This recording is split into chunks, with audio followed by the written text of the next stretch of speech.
George is Anne's brother. Anne is George's sister. Both George and Anne go to school, and both of them study English. They are in the same class. Before they go to school every day, they wash and dress.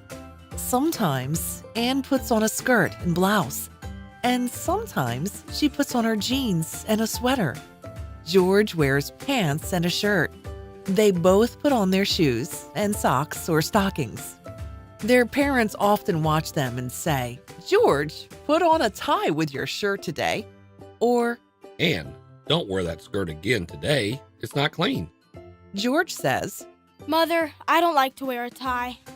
Anne says, "Father, this is my favorite skirt. It's the only pretty one I have." "But you can't wear it every day.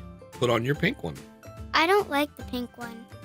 "It's a good skirt. Put it on." "Okay, but I like this one better." "George, hurry with that tie. It's time to leave." Anne and George arrive at school at 9 o'clock. Hello, meu nome é Bárbara, eu sou instrutora aqui do ECC e hoje a gente vai juntos conversar sobre uma coisa muito legal, muito interessante. O Past Tense Negative Form 1, ou seja, a gente vai trabalhar um pouquinho as noções do passado na forma negativa. Let's go! Antes disso, eu tenho uma pergunta para te fazer. O que você se lembra sobre o verbo to be? Quais são as coisas que te vêm à mente quando eu falo esse nome, verb to be? Bom, eu gostaria de relembrar duas coisas com vocês primeiro.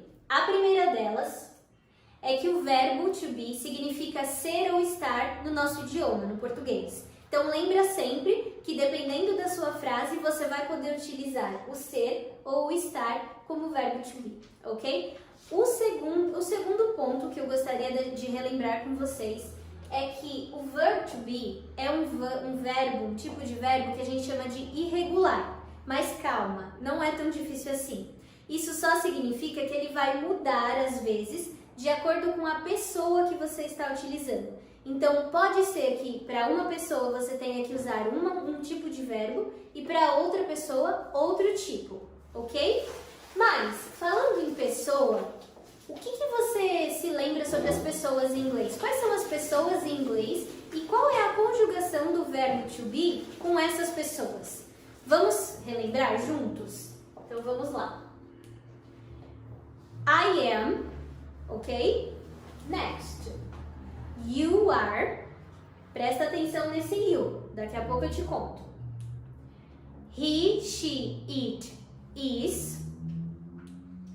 We are. You are. De novo. Presta atenção. You are, singular, você. You are, de novo, quando você quer falar no plural, ou seja, vocês. Ok? Lembra disso. E para finalizar, they are. Right. Muito bem, essas são as pessoas no presente. Mas já que a gente vai falar sobre o passado hoje, como que esse verbo to be vai se comportar no passado com essas mesmas pessoas? Let's see.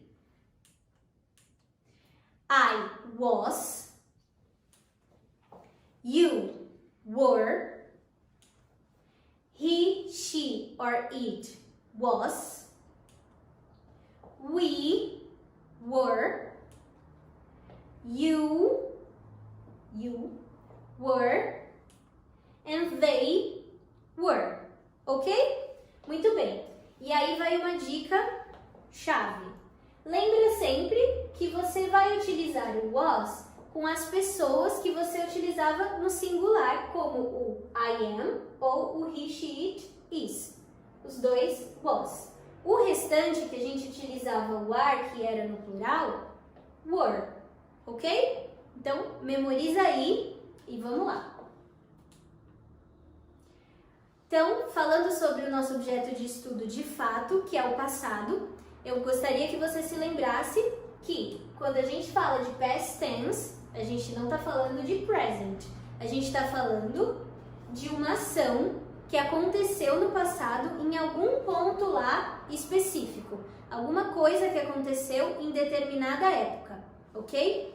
Então vamos ver como é a estrutura desse passado na affirmative form, na forma afirmativa. Primeiro, é uma equaçãozinha simples. O subject, você vai colocar o sujeito, quem é a pessoa que está vivendo aquilo, que aconteceu aquilo. O verbo to be no passado, que a gente acabou de ver. E aí você vai pôr o complemento da sua frase. O que você quer falar sobre o passado? O que aconteceu lá? Então, vamos ver um exemplo. Let's see an example.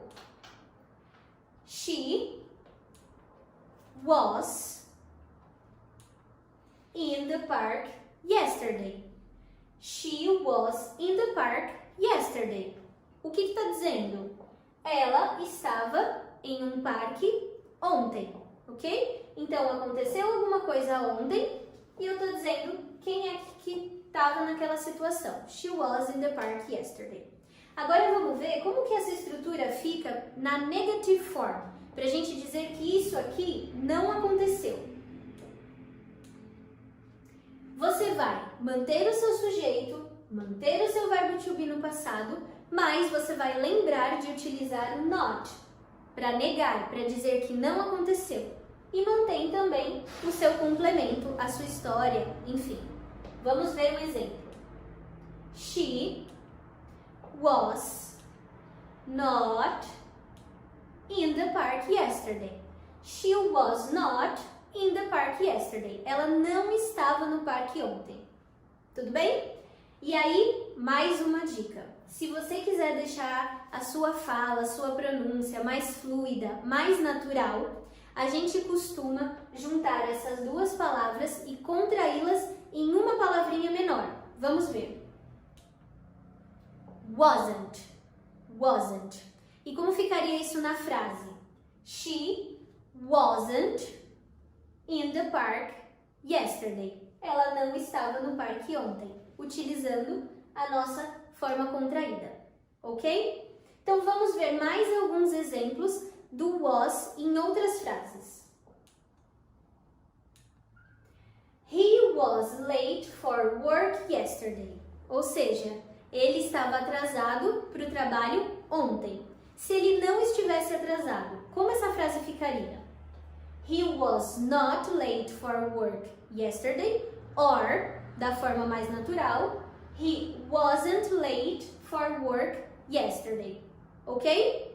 Outro exemplo. It was a sunny day yesterday. Era um dia ensolarado ontem. Mas se ontem não estivesse tão ensolarado assim, se estivesse chovendo ou outra coisa, como que a gente ia negar essa frase? It was not a sunny day yesterday, or it wasn't a sunny day yesterday. Alright? Conseguiu daí? Eu espero que sim. Agora eu vou trazer para vocês um exemplo, ou melhor, dois exemplos utilizando were, ok? Let's see. We were at home last Monday. We were at home last Monday. Nós estávamos em casa na última segunda-feira. Se nós não estivéssemos em casa na última segunda-feira, nós falaríamos We were not at home last Monday, or better, we weren't at home last Monday. Alright? O último exemplo. They were happy last month. They were happy last month. Eles estavam felizes no mês passado. Mas se eles não estivessem legal, estivessem borocochô, enfim, não estivessem felizes, nós poderíamos falar They were not happy last month. Or, para ficar melhor, They weren't happy last month. Ok? Muito bem. Agora que você já se familiarizou com essas coisinhas que eu trouxe para vocês hoje, a gente vai... Let's practice. A gente vai praticar um pouquinho algumas frases. Come on, let's go. Você faz daí enquanto eu faço daqui, ok? Vai anotando aí. The sea was very rough yesterday, ok? Como que isso ficaria na negativa? Pensou? Let's see. The sea wasn't very rough yesterday. Ok? Muito bem. Próxima.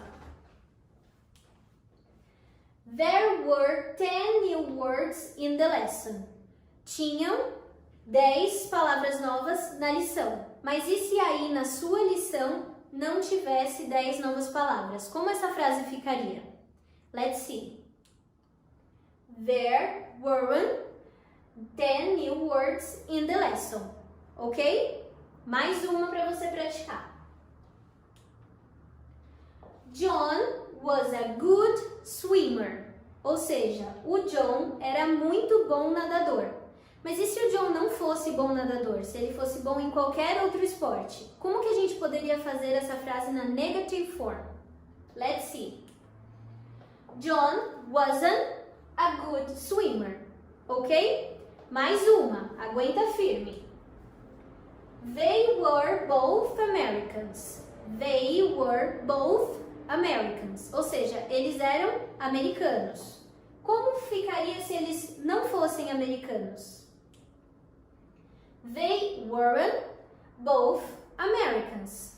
Alright? Muito bem. Vamos para a última. He was always at the head of... Opa, pera, volta. He was always at the head of the class. At the head of the class. Ele era o primeiro da sala, o melhor, o número 1. Mas se ele não fosse tão bom assim, se ele fosse da turma do fundão, por exemplo, como que a gente nega essa frase? He wasn't always at the head of the class. Muito bem. Conseguiu daí? Eu espero que sim. Espero de verdade. Muito bem. Thank you very much for watching. Muito obrigada por assistir. Não se esqueça de praticar todos os dias um pouquinho. Pratica bastante. Lembra que quanto mais você praticar, mais você vai aprender e se sentir mais confiante. E a gente se vê no próximo vídeo. Lembra também de nos seguir nas nossas redes sociais, on Facebook and on Instagram. And see you. Bye bye.